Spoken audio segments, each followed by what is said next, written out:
Hello. Welcome to Blindfold Challenge.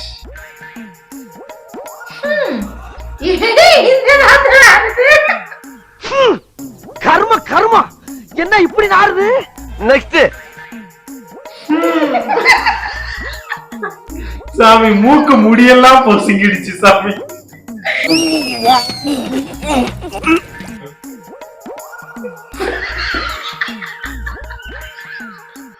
வாய பாரு. மறுபடி பொசுங்கிற மாதிரி ஏதாவது கொடுத்தீங்கன்னா அவ்வளவுதான். இந்த முறை மாட்டுவான். என்ன எல்லாமே சாமி நீ குடுக்கறதெல்லாம் என்ன சொல்றீங்க? நெக்ஸ்ட் காக்கா பீ என்ன தொடப்பமா சாமி?